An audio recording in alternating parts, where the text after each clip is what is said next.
Heureusement que je me suis retrouvée à 18 ans à la rue. Parce qu'en fait, être à la rue jeune, c'est pas du tout la même chose de se retrouver à la rue à 40 ans.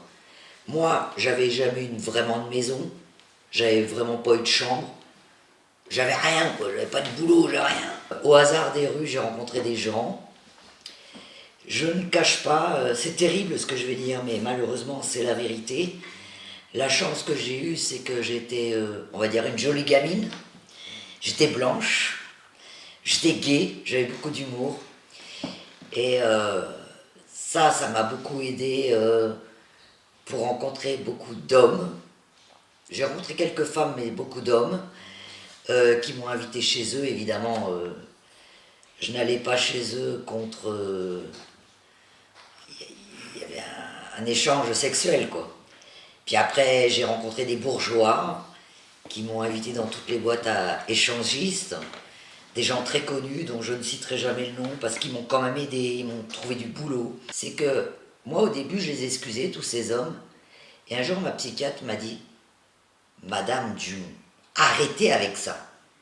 Ils pouvaient vous aider sans coucher avec vous, vous emmener dans les boîtes échangistes.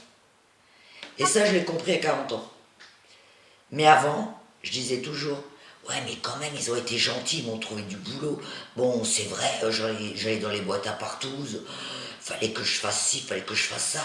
Mais vous vous rendez compte, grâce à eux, j'avais un toit. Mais s'ils voulaient vraiment m'aider, ils auraient pu m'aider pour de vrai. Et je suis passé par... Voilà, en tout cas, mon corps a toujours été un objet sexuel. Les gens, ils se disent, mais on dirait pas comme ça, t'as l'air d'avoir la pêche et tout. Mais en fait, oui, c'est vrai. Euh, je suis une femme qui a un mental, on va dire. Mais vous savez, je suis jamais tombée amoureuse. On peut pas m'embrasser, on peut pas me toucher. Je fais de l'agoraphobie, de la claustrophobie. Je vais voir un psychiatre et j'ai un traitement à vie. Je pense que malheureusement il sera à vie. Enfin, j'ai un handicap invisible, mais qui est lié à tout ce que j'ai vécu, quoi. Mais c'est pas grave, je vis avec. C'est pas grave, je vis avec.